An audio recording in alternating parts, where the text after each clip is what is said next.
We'll get right into that. Special report tonight on fluoridation. Our friend Jerry Purnell, science and science fiction writer, just sent me an email, and he said, George, what this is compulsory medication. It's not a good idea. It's not what we think of as freedom. And Jerry is absolutely right. We'll be back with our two guests as we continue to talk about fluoridation on Coast to Coast AM. And welcome back to Coast. I'm George Norrie. We're talking about fluoride in your drinking water with Dr. Paul Cunnett, a Ph.D. in chemistry, Bill Osmundson, dentist. And, Paul, we were talking about hazardous waste. So basically with fluoride, if they didn't dump it in our water, they'd have to do something else with it. Yeah, they could recycle it. I mean, they could convert it back to calcium fluoride and use that as a chemical feedstock.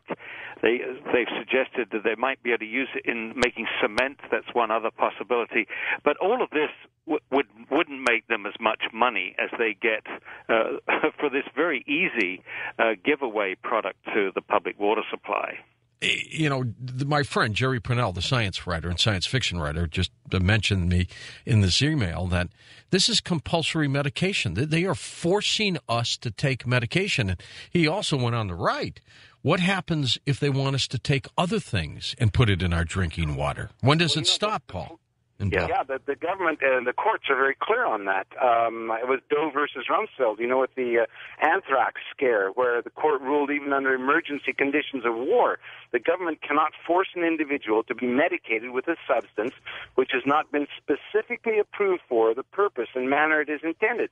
And, of course, fluoride has not been approved by the FDA to treat or mitigate dental disease, dental decay, and it's not been approved for being put into water. So it can't even be a drug because it hasn't been approved. It's illegal to sell an unapproved drug. Now, Bill, in your particular case, not only are you a dentist, by the way, I went to pre-dent school for 2 years at the University of Detroit. There you go. Good school, by the way, good school. You have a master's degree in public health. So what do some of your friends in that field say about fluoridation? Well, most of my public health friends are in favor of fluoridation. When I get to talk to them, then they start backing off and going, well, we haven't looked at the research. And, the big thing is if they start speaking up against fluoridation, they lose their jobs. Now, for one reason or another, the people who have promoted fluoridation, when I get to talk to them and we sit down at the table and we sit down at a dinner and I go through some of the science on it, they aren't in their jobs very long. For one reason or another, they just don't stay there because their public health is like the marketing side of medicine. And they don't look at the science as much. That's not their purpose. Their purpose is to promote the agenda of the scientific community, the health department, or whatever it is. So they're given an agenda, get everybody fluoridated. That's a wonderful thing, so fluoridate everybody. They don't look at the science. They just start promoting like a wild salesman an idea without looking at the science. Yeah, this is the problem, that most dentists and doctors don't have time to read the primary literature. I can. I'll be a professor of chemistry. I've been retired for 2 years. I can read everything. Hats off to Bill. He found the time to do it, but most people can't. And so what they're doing is they're relying on other agencies, big agencies like the Center of Disease Control.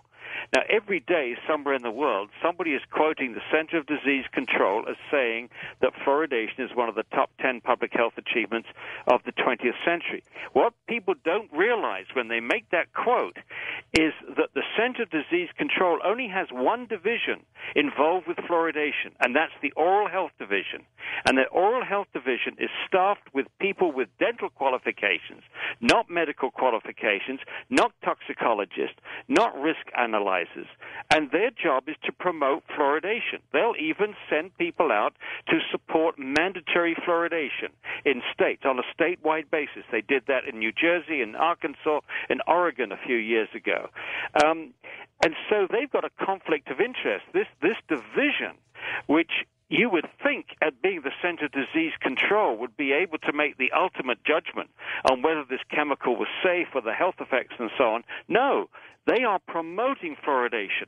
They they cannot make an objective, independent assessment of the safety of the program that they spend all their time pushing. There's nobody at the CDC who's overseeing this program outside the Oral Health Division. That's a shocker, and it should be brought before Congress. They need to testify. I mean, the more I think of it, though, Bill and Paul, I am furious that they would put this in our drinking water without our permission and approval. I mean, if somebody doesn't want to brush their teeth and take care of themselves, that's their fault, and it's their prerogative.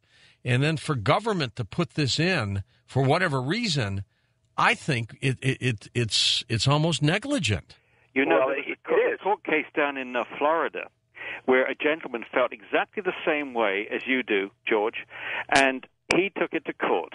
And the ruling was that the water utility only delivers the water to the tap. You're not forced to drink it. You're not forced to drink it. But what they didn't bring up in that court case is the fact that there are millions of people that can't afford not to drink that water.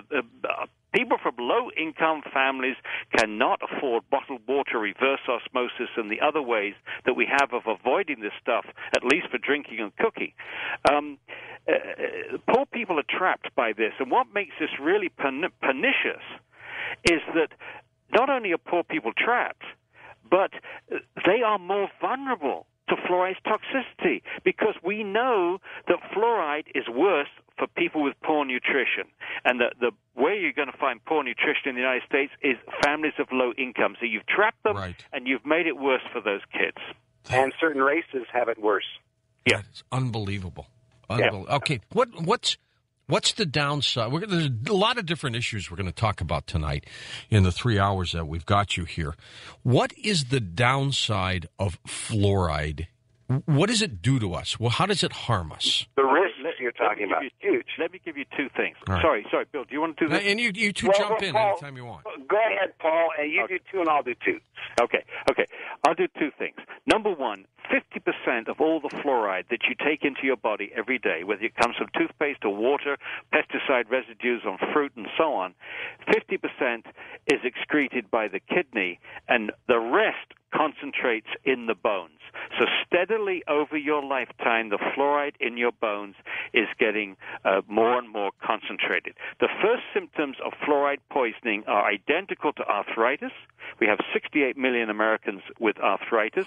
No one's seeing if that's caused or whether fluoride is contributing to that. And the second thing with the bones is it makes the bones more brittle. Over a lifetime, we could be seeing an increase in hip fractures in the elderly. That's one thing. The second one is we have now 23 studies which shows that fluoride lowers IQ in children. Not water fluoridation, but in endemic areas for fluorosis in China and India, they have found that at not very high exposures, I mean, as low as 1.8 parts per million of fluoride in the water lowered IQ in children. 23 studies now we have on this from China, from India, from Iran, and from Mexico. And so, I mean, ask yourself, George, I mean, let's do a risk-benefit analysis. We might reduce tooth decay by a very small fraction. It's not very convincing. There's no difference in tooth decay between fluoridated, non-fluoridated countries, between fluoridated states, non-fluoridated states, the United States, and so on and so on and so on. But for a minuscule, so let's give them a minuscule saving of tooth decay, and you're going to risk your child's mental development? I mean, this is utterly absurd. And then, as you say, not to give people the choice on this thing is yeah, I mean, what happens one day when they say, we think people are too hyper, so we're going to put antidepressants or something in the water? Well, they almost did that. They were considering putting lithium in the water because they felt like it was safe, and they contemplated that. They said it could be done. They were ready to start working on it, and then they started to find the side effects of lithium, and I thought, well, I guess we're not going to put it in the water. Recently, a few years ago, there was a doctor at a medical conference in London who advocated putting statins in the drinking water.